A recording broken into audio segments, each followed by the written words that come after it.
Porter Wren, New York crime columnist, but his work does not bring him much income. He can only feed himself and his family. At a party hosted by Tycoon Hobbs, Porter meets a charming girl named Caroline. Realizing that the girl wants something from him, he asks a question to which Caroline offers to answer at her house. In the apartment, the girl hands Porter an envelope with documents about the death of her husband Simon, a well-known film director, including photos from the scene as well as police reports stating that Simon's dead body was found in the collapsed building. But how did he get there? It's unknown, but the area around the buildings is surrounded by a high fence, and Simon has the keys to the front gate. Having studied the documents, Porter returns home. Arriving at the office in the morning, Porter unfolds a piece of paper with Caroline's phone number. Porter calls the girl, and upon arriving at her place, he asks the girl about the time when she met Simon. According to Caroline, she met Simon in a bar where she went after she was fired from her job. They had a nice chat, and a couple of hours after the meeting, Simon made a proposal to the girl, to which Caroline agreed. After a couple of days, they got married. 6 months of happy life ended after Simon didn't come home one day. Caroline got flustered, but did not call the police because she knew for sure that if Simon finds out about this, he will not be happy. But 3 days later, the girl realized that something had happened to her husband. Police never solved this murder, so the girl turned to Porter, as very often people trust their secrets to this guy, as many people know him. Taking a coat, Porter leaves the girl's apartment, but discovering that he left his phone, he returns. Taking the phone from the table, Porter realizes that Caroline is taking a shower. Stealthily approaching the bathroom door, the guy notices that the girl is satisfying herself. Caroline remarks Porter, who apologizes to the girl. She wonders if he liked watching her. She confesses that in the shower, she was just thinking about him. Afterward, the girl and Porter start kissing each other and then make love. Having cheated on his wife, Porter returns home and begins an investigation into the death of her husband Simon. Caroline has something that she wants to show only to Porter. The girl takes him to the bank where the flash drive is stored, on which Simon's records. After some time, someone calls Porter's phone. The voice on the receiver says that Hobbs wants to see him. Hobbs is the current owner of the newspaper where the guy works. Leaving the bank, Porter notices a man who has been following him. Porter rushes after him, but he manages to escape.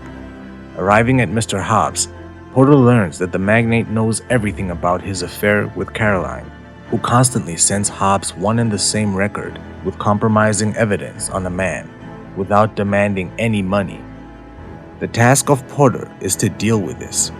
Since Hobbs is very influential, he begins to intimidate the guy. Hobbs is well aware that Porter's family lives mainly on the salary of his wife Lisa, to which Hobbs is able to influence and deprive her of her job. Arriving home, Porter learns from Lisa that today a very strange 28-year-old patient came to her, complaining of joint pain.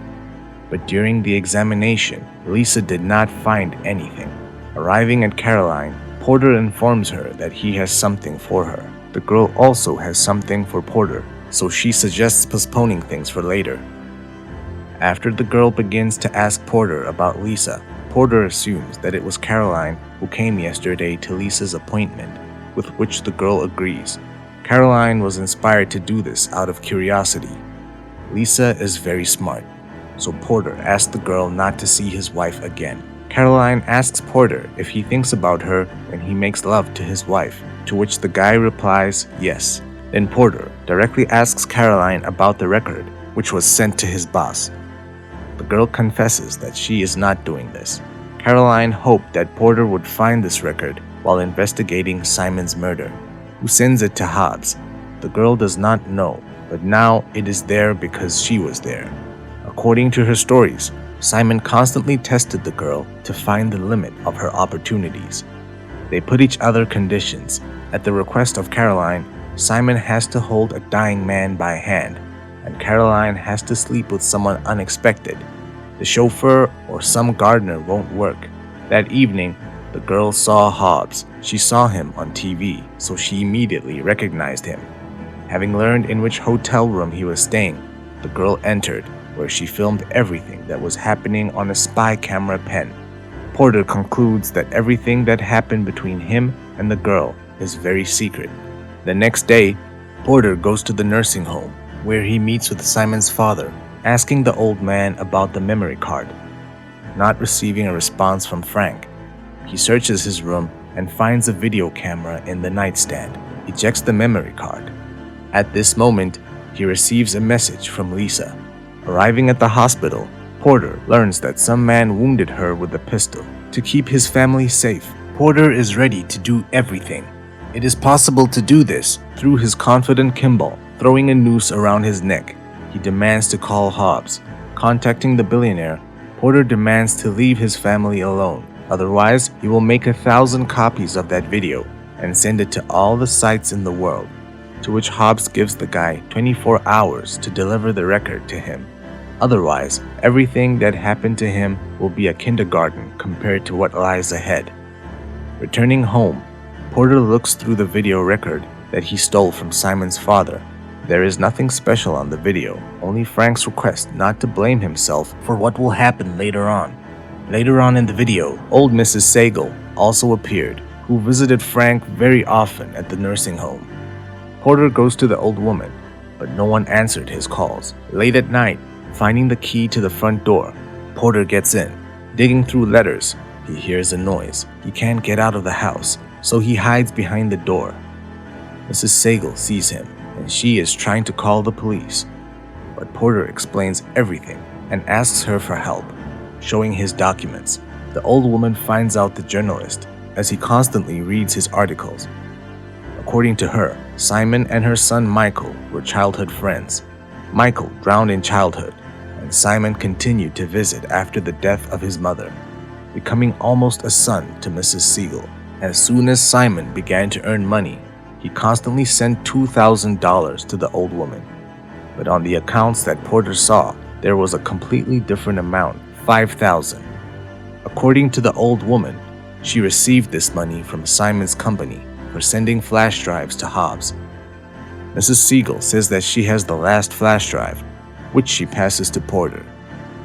Porter is looking at the video record in which Caroline seduces Hobbs, that he has problems with his sense of dignity, which he lost in a fight in his youth. Caroline also shares her story with the billionaire, which Porter can't hear because they're talking quietly. Understanding that Hobbs was specifically looking for this record, Porter gives the flash drive to the billionaire. It seems like the case is closed, but Hobbs says that they searched Caroline's apartment in search of a flash drive and found a key that did not fit any of the doors. The next day, with this key, Porter goes to the place where Simon's body was found. The key opens the doors of the tunnel through which it is possible to get into the basement of both buildings. One of the buildings where Simon's body was found was demolished, but the second exact copy of the demolished one remains there.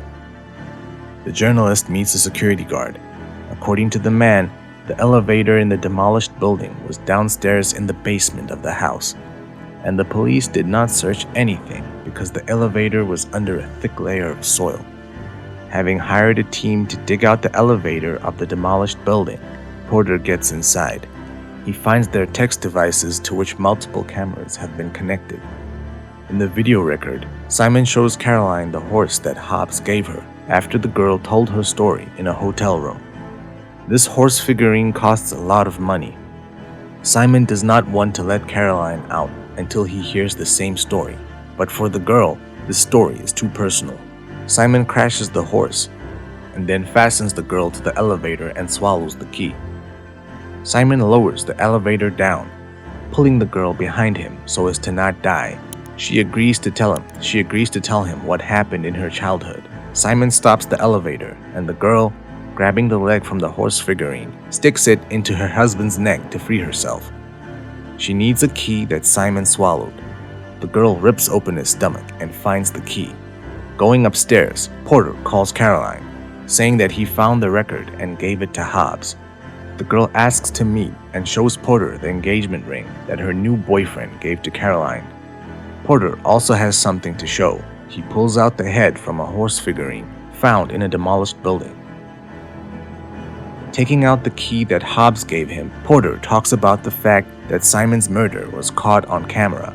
Taking out the key from Simon's stomach, Caroline freed herself, after which she wrapped the chain around the door of the tunnel so that no one would find Simon's body.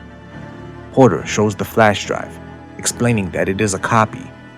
He hid the original and demands that Caroline never appear in his life again. Having wished the girl happiness, Porter leaves, and here the movie ends.